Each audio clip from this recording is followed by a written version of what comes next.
একটা দেখুন তৃণমূলের জামানা পেয়ে গেছেন। হ্যাঁ, ওই মেয়েটা আপনার কার বয়সী? আপনার বোনের বয়সী না? হ্যাঁ, কি করে আপনি মুখ দেখাচ্ছেন? আমার তো ইচ্ছা করছে গলায় দড়ি দিয়ে ঝুলি দেই আপনাকে। আমারও বাড়িতে মেয়ে আছে, কি ভেবেছেন? হ্যাঁ, মেয়েদেরকে কি ভেবেছেন? ভোগ্যবস্তু?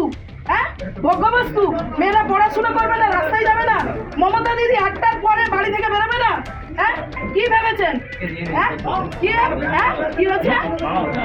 আপনি কি করেছেন? কি করেছেন? কি ভেবে করেছেন? কি ভেবে করেছেন? হ্যাঁ, আরে কি দিদি কি বলছেন? দিদির মর্যাদা ওই মুখে আপনার মানায়? দিদির মর্যাদা আপনি বোঝেন? বোনের মর্যাদা বোঝেন? হ্যাঁ, কি ভেবেছেন আপনি? কি ভেবেছেন? ওই মেয়েটা যে কাঁদছিল না, আমি শুনেছিলাম। আমার ইচ্ছা করছে আপনাকে গলায় দড়ি দিয়ে ঝুলি দেই। আমি বলছি পুলিশ প্রশাসন সামনে আছে, কোনোভাবে যেন না ছাড়া হয়।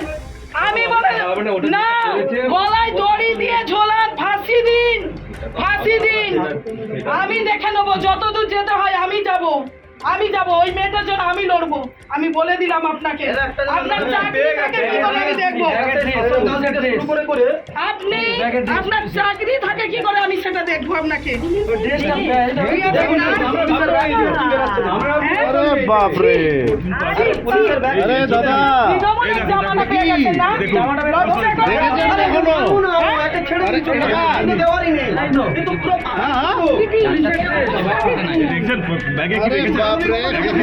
এরকম পুলিশের কন্ডিশন এরকম হয়ে আছে।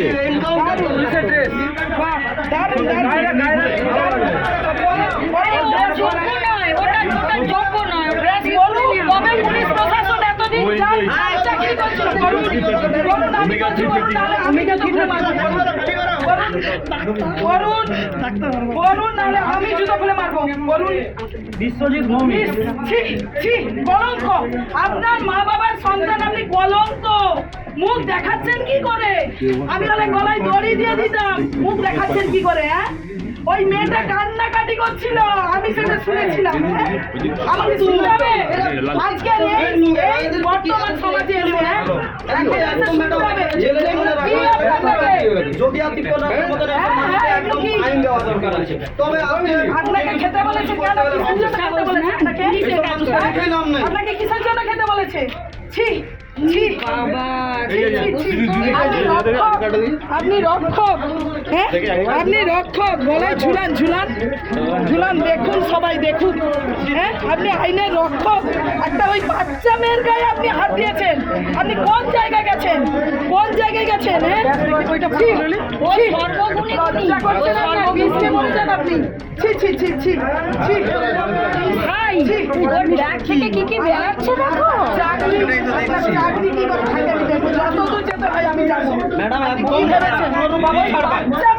আপনি হাত দিয়েছেন। এটা কিন্তু আমার, আমি কিন্তু ওকে কেটে ফেলবো এখন। থানায় নিয়ে যাবেন, থানায় নিয়ে যাবেন। এটাকে থানায় রাখার জায়গা আছে? এটাকে ওই থানায় রাখার জায়গা আছে আপনার? হ্যাঁ, কি এতদিন কি ভেবেছিলেন? এতদিন অনেক করেছেন, এত বছর ধরে। আর করবেন যদি ভাবেন এইসব খুনি আসামিদেরকে যদি আড়াল করবেন ভাবেন।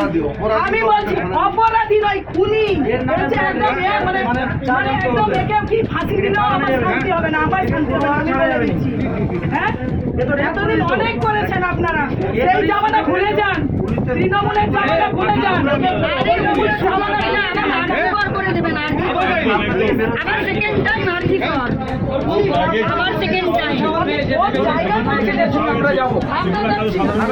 মেয়েটা কলেজ থেকে ফেরার সময়, কম্পিউটার শিখে ফেরার সময় আপনার পুলিশের একজন আধিকারিক লাইনে তমলুকে উনি আছেন, মানে পুলিশ ডিপার্টমেন্টে। তো ওনার শ্লীলতাহানি করার চেষ্টা করেছিল। সে জায়গায় ওই এলাকার মানুষজন হাতে নাতে ধরা পড়ে ওই দোষী। তো সে জায়গায় পুলিশ প্রশাসন গিয়ে, আমি সে জায়গায় পৌঁছে যাই এবং আমি ওসিকে সঙ্গে সঙ্গে জানাই বিষয়টা। ওনার মা আমার সামনেই ছিলেন। তো ওই পরিস্থিতিতে আমি ওখানে উপস্থিত হই ওই জায়গায়। সেখান থেকে পুলিশ প্রশাসন দোষীকে তুলে আনে। এখন উনি পুলিশি হেফাজতে আছে। চাইব কঠোর থেকে কঠোরতম শাস্তি, যাতে দৃষ্টান্তমূলক শাস্তি এভাবেই হোক, যাতে আগামী দিনে যাতে না কেউ আর এই রকম করার দুঃসাহস দেখায়। কিছু জানা গেছে ছেলেটির বাড়ি কোথায়? ছেলেটির বাড়ি তমলুক লাইনে কাজ করে, কিন্তু গোবর্ধনপুরের বাসিন্দা উনি। মানে এই পিংলাতে? হ্যাঁ, পিংলারই বাসিন্দা। কি বলবেন, এরকম একটা অপ্রীতিকর ঘটনা পিংলার বুকে, এটা নিয়ে ধিক্কার জানাই। আপনারা জানেন বিগত 15 বছর ধরে এই জিনিসটা চলে এসছে, কিন্তু আজকে তার পুনরাবৃত্তি হলো। কিন্তু এই নতুন সরকার, পশ্চিমবঙ্গ সরকার আসায় আপনারা জানেন যে নারী সুরক্ষা নিরাপত্তা দিতে আমরা পশ্চিমবঙ্গ সরকার এগিয়ে এসেছি। এতদিন পর্যন্ত যেই সুরক্ষা নারীরা পায়নি, তার জন্য আমাদের মুখ্যমন্ত্রী বলেছেন জিরো টলারেন্স। সেই উদ্দেশ্য নিয়ে আমরা এগিয়ে যাচ্ছি। কোনোভাবেই ছাড় দেওয়া হবে না। তৃণমূল পার্টি তৃণমূলের জামানা পেয়ে গেছেন। হ্যাঁ, ওই মেয়েটা আপনার কার বয়সী? আপনার বোনের বয়সী না? হ্যাঁ? কি করে আপনি মুখ দেখাচ্ছেন? আমার তো ইচ্ছা করছে গলায় দড়ি দিয়ে ঝুলি দেই আপনাকে। আমারও বাড়িতে মেয়ে আছে, কি ভেবেছেন? হ্যাঁ, মেয়েদেরকে কি ভেবেছেন? ভোগ্যবস্তু? হ্যাঁ, ভোগ্যবস্তু। মেয়েরা পড়াশোনা করবে না, রাস্তায় যাবে না, মমতা দিদি 8টার পরে বাড়ি থেকে বেরোবে না? হ্যাঁ, কি ভেবেছেন? হ্যাঁ, কি হচ্ছে? আপনি কি করেছেন? কি ভেবে করেছেন?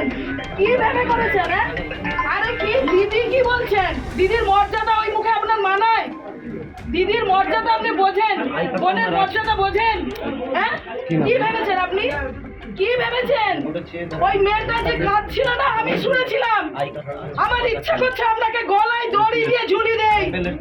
আমি বলছি পুলিশ প্রশাসন সামনে আছে, কোনোভাবে যেন না ছাড়া হয়।